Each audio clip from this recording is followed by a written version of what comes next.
प्रस्तुत वीडियो एक बदमाश से संबंधित है। इसमें एक बदमाश अपनी शादी करता है। वो किडनैपर होता है, चोर होता है, उचक्का होता है, मवाली होता है और वो शादी करता है। उसके जीवन में क्या क्या परेशानियां आती हैं वो इस वीडियो से जानेंगे हम। ये कहानी बहुत ही दिलचस्प और मज़ेदार है। आप पूरी कहानी सुने, आखिर तक सुने और ये बड़ा ही प्रेरणादायक भी कहानी है ताकि हम बुरे कामों से बच भी सकते हैं। तो देखिए, वीडियो शुरू करने से पहले चैनल पर पहली बार विजिट किया है तो सब्सक्राइब कर लीजिएगा और बेल आइकन को प्रेस कर लीजिएगा ताकि इस चैनल पर जो भी वीडियो आए वो सबसे पहले नोटिफिकेशन आपको मिले। तो देखिए, वीडियो शुरू करते हैं और वीडियो अच्छी लगे तो लाइक कीजिएगा। धौलपुर गांव के एक गांव में एक बहुत बड़ा गुंडा रहता था। उसका नाम कल्लू था। कल्लू कई तरह के बड़े बड़े जुर्म कर चुका था। उसके 4 चेले थे और उसके हर गुनाह में उसका साथ देते थे। पर अब कल्लू चोरी और किडनैपिंग करके थक चुका था। कल्लू, अरे बिल्लू सुन, तुझे तो पता है अब तेरे बॉस की उम्र भी हो गई है और अब इस धंधे में कुछ ज़्यादा नहीं है। मैं सोच रहा था कि क्यों ना कोई रापचिक लड़की देखकर शादी कर ली जाए। क्या बोलता है बिल्लू? वाह वाह सेठ, आप भी अच्छा मजाक कर लेते हैं। भला आपसे शादी कौन करेगा? सारा गांव जानता है कि बॉस आप कितने बड़े गुंडे हैं। अब आप गांव में तो कोई भी लड़की आपसे शादी करने से है नहीं। टिल्लू, हाँ बॉस, ये सही कह रहा था। कल्लू उन्हें गुस्से से देखता है। बिल्लू, अब अगर आपको शादी करना इतना ही मन में आ रहा है तो बस मेरे पास एक आइडिया है। क्यों ना हम शहर चलें, वहाँ पर कोई न कोई नहीं जान पाएगा हम सब गुंडे हैं। कोई भी लड़की हमसे शादी करने को तैयार हो जाएगी। अरे मेरा मतलब आपसे, बॉस आपसे है। टिल्लू, हाँ, क्या पता बास की शादी के बाद हमें भी कोई लड़की मिल जाए। ये सुनकर कल्लू उसे आंख दिखाता है। फिर बिल्लू से कहता है, कल्लू, बात तो तुमने बिल्कुल ठीक कही है। हम शहर जाकर ऐसा ड्रामा करेंगे कि सबको लगेगा कि हम बहुत अच्छे ख़ानदान से हैं। क्या समझे? लेकिन शहर जाने से पहले हमें एक बड़ा हाथ मारना होगा ताकि हम शहर में आराम से अपना गुजारा कर सकें। ये प्लान बनाकर कल्लू अपने चेलों के साथ शहर के सबसे धनी सेठ को लूटने की तैयारी बनाने लगा। कल्लू बहुत बड़ा गुंडा था और हमेशा अपना स्टेटस मेंटेन रखता था। वो किसी को भी लूटने से पहले गांव में खबर फैला देता था कि वो किसे और कब लूटने वाला है। ऐसा करके वो लोगों को दिखाता था कि वो किसी से नहीं डरता नहीं है और किसी में दम है तो उसे रोक ले। कल्लू, जाकर गांव में ये खबर फैला दो कि अब कोरा सेठ को लूटने वाला हूँ और इस गांव में मेरी आखिरी लूट होगी। इस खबर ने पूरे गांव में अफरा तफरी मचा दी। कल्लू शाम को अपने चेलों के साथ कोरा सेठ के घर पहुंचा और वहां का माहौल देखकर दंग रह गया। सेठ, आओ आओ कल्लू भाई, तुमने तो आने में बहुत देर कर दी। मैं कब से तुम्हारी राह देख रहा था। कल्लू, अरे ओ सेठ, वो पागल हो गया क्या? भला कोई गुंडे मवालियों के भी राह देखता है अभी? बिल्लू, हाँ और क्या, तू लुटने के लिए हमारी राह क्यों देख रहा था? ओए, तू चुप कर। जब मैं बात कर रहा हूं तो बीच में बकर बकर क्यों कर रहा है? जानता नहीं क्या, मैं तेरा सीनियर हूं। चुपचाप कोने में खड़ा रहा। सेठ, अरे खड़े क्यों हो कल्लू? आओ भाई, आइए बैठिए, कुछ ठंडा मंगवाऊं? कल्लू, अरे ओए, तेरा दो सच ने दिमाग खराब कर दिया है। लगता है तेरा दिमाग खराब हो गया है। सेठ: अरे नहीं कल्लू भाई, ये तो खुशी के बारे में बावला हुआ जा रहा है। कल्लू: ए, किस बात की खुशी रे? हम तुझे लूटने आ रहे हैं। सेठ: अरे ये तो खुशी की बात है कल्लू भाई, मैं साल भर इतनी मेहनत से पैसा कमाता हूँ और साल खत्म होते ही तुम आते हो और मुझसे सब कुछ लूट कर ले जाते हो। मगर क्योंकि ये तुम्हारी आखिरी लूटपाट है, मैं तुम्हें खुशी खुशी सब कुछ देने को तैयार हूँ। हाँ, मैं तो इस बात से बहुत खुश हूँ कि अब मुझे दोबारा तुम्हारी शक्ल नहीं देखनी पड़ेगी। कल्लू: अजीब पागल आदमी है, लूटने पर खुश हो रहे ला। खैर ला, अपने सारा माल इधर ला। फिर कल्लू कोरा सेठ को लूट कर वापस अपने घर चला जाता है। अगले ही दिन कल्लू अपने चारों चेलों को लेकर शहर चला जाता है। गांव वाले भी कल्लू के जाने की खबर सुनकर काफ़ी खुश होते हैं।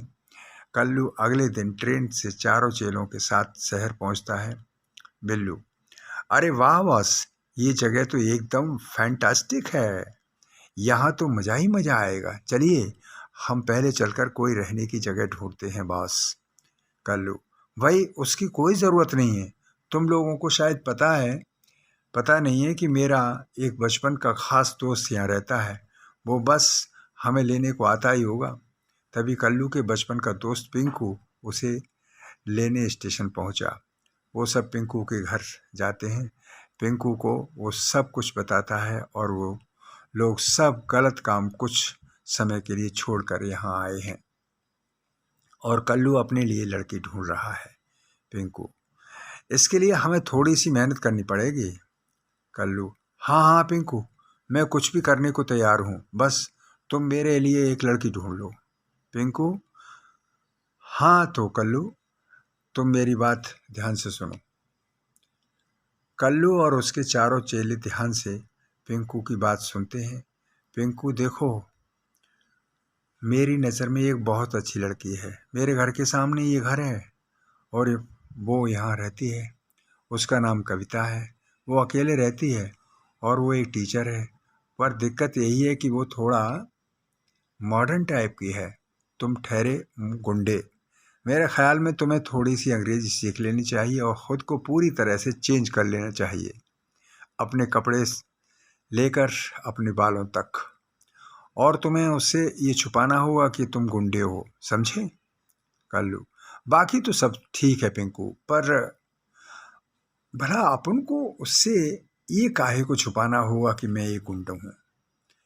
क्या ये गलत नहीं होगा क्या? पिंकू: अरे यार कल्लू, अगर तुम उसे जाकर ये कहोगे तुम गुंडे हो और गांव से आए हो, तब तो शादी वो तुमसे कभी नहीं करेगी। समझ नहीं रहे हो तुम? एक बार तुम दोनों की शादी हो जाए, एक बार तुम दोनों की शादी हो जाए, बस उसे बता देना सब झूठ था, है कि नहीं? कल्लू को ये सब गलत तो लगता है, पर उसके चेलों और पिंकू के बार बार कहने पर वो मान जाता है। अगले दिन कल्लू के चेले उसे लेकर एक बार्बर के यहाँ जाते हैं और उसको नए कपड़े खरीद लेते हैं। शाम को जब कल्लू घर आता है और पिंकू उसे देखता है, कल्लू अपने बाल मॉडर्न स्टाइल में कटा चुका था और उसने शर्ट पहन रखी थी। पिंकू पिंकू: अरे वाह कल्लू, ये तो कमाल हो गया, जैसा मैंने कहा था तुमने वैसा ही कर लिया। अब लग रहा है तू गांव का गोरा, अरे मेरा मतलब कि शहर के गोरे हो। हाँ, अगले ही दिन पिंकू एक इंग्लिश टीचर को घर बुला लेता है और उसे कल्लू को कुछ इंग्लिश के 2-4 बातें सिखाने को जल्द जल्द बोलता है। टीचर: चलो कल्लू बताओ, how are you? Kallu: me no van you okay. ये सुनकर वहाँ बैठे पिंकू और कल्लू के बाकी चेले जोर जोर से हंसने लगते हैं। बिल्लू: वाह उस्ताद वाह, क्या अंग्रेजी बोली है आपने, वाह, इसको सुनकर तो अंग्रेज भी शर्मा जाएंगे। हाँ। टिल्लू: अरे उस्ताद, ज़रा हमें भी सिखा दो। अपने जैसी आपने जैसी अंग्रेज़ी सीखी है वैसी हमें भी सिखा दो। कल्लू को बहुत गुस्सा आता है और वो हवा में फायरिंग कर देता है। ट्यूशन टीचर तो गोली की आवाज़ सुनते ही बेहोश हो जाता है। पिंकू, अरे कल्लू ये क्या किया तुमने? अब तुम्हें कौन अंग्रेज़ी सिखाएगा? टीचर तो बेहोश हो गया। कल्लू, हो गया हो जाए बेहोश, अभी मरा तो नहीं है। ये सब मेरा मजाक उड़ा रहे हैं। कल्लू का मजाक। हाँ भाई, किसको अंग्रेजी सीखनी है वे? अभी सिखाता हूँ। सारे चेलों की सिट्टी पुट्टी गुम हो जाती है और वहाँ से भाग खड़े हुए होते हैं। इसके बाद अगले दिन बहुत मिन्नत करने के बाद वो इंग्लिश टीचर वापस आया और कल्लू को थोड़ी सी अंग्रेजी सिखाकर चला गया। अगले दिन कल्लू अपने चेलों और पिंकू के साथ उस लड़की के घर जाता है। नया सूट पहनकर उसके चेलों ने उसे दिलाया था। कल्लू ने अपने बाल भी जेल से सेट कर रखे थे। कविता, अरे आइए आइए, मैं आप सभी का इंतजार कर रही थी। कल्लू, हाय ला, लड़की तो एकदम रात चिक है पिंकू, अब तो लगता है दूल्हा बन ही जाएगा। हाँ। पिंकू, ठीक ठीक ठीक है, चलो अंदर चलो, सब लोग बैठ जाओ। कल्लू और इसके चेले सोफे पर बैठ जाते हैं। सभी चेले टेबल पर रखी मिठाइयों को देखते ही उनकी तरफ हाथ लपका देते हैं और तभी कल्लू उनके हाथ पर गुस्से से मारता है। बिल्लू, अरे बस हमें तो खाने दो।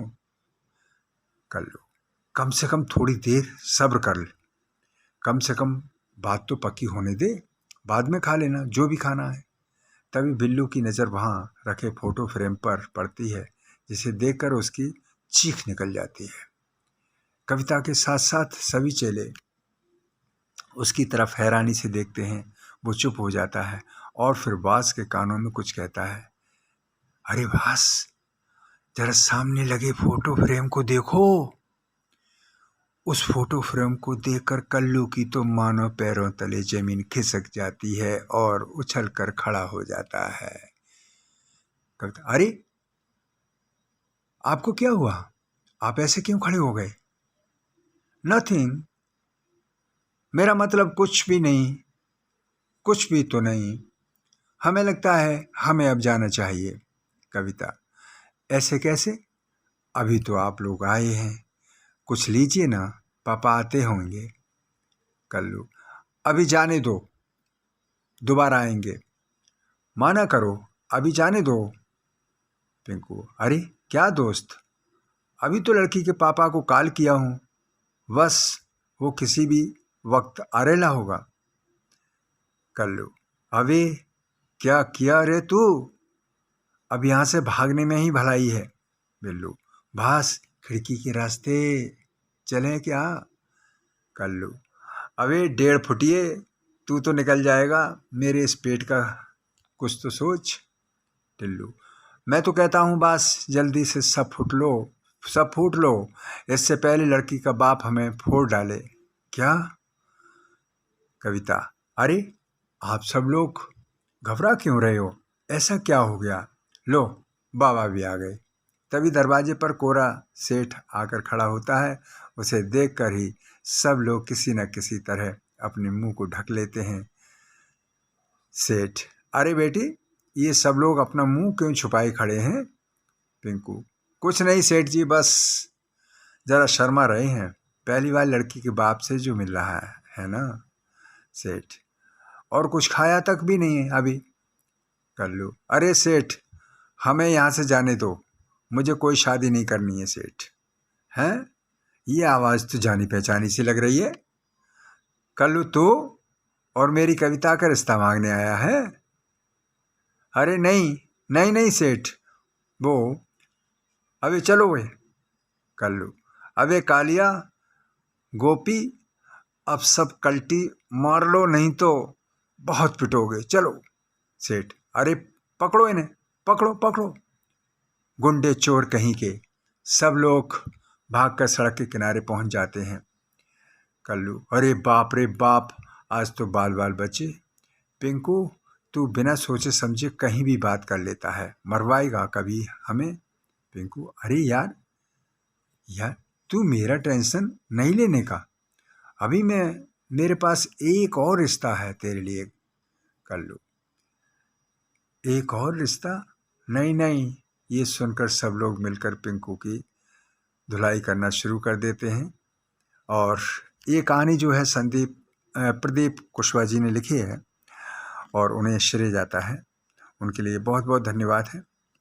और इस कहानी से हमें सीख यह मिलती है, देखिए प्लानिंग उस सेठ ने की और सेठ की प्लानिंग की वजह से ही कल्लू पकड़ा गया और कल्लू ने वो चोरी, डकैती, लूट पाट, किडनैपिंग सब कुछ छोड़ दिया। उसे एक बहुत बड़ा सबक मिला, क्योंकि कोरा सेठ की ये बहुत बड़ी प्लानिंग थी और प्लानिंग के साथ ही उन्होंने कहा था कि आज के बाद तुम नहीं लूटोगे। तो मित्रों देखिए, जो हम कर रहे हैं उसके पीछे अगर किसी को दुख हो रहा है तो निश्चित रूप से जो है, किसी को अगर दुख हो रहा है तो आप समझ लीजिएगा कि वो कोई ना कोई हमारे पीछे प्लानिंग करेगा और हमें फंसा देगा। तो याद रखिएगा, गलत काम ना करें, ना किसी को बताएं। धन्यवाद। वीडियो को लाइक नहीं किया है, लाइक कर लीजिएगा, चैनल को सब्सक्राइब कर लीजिएगा। Thank you so much.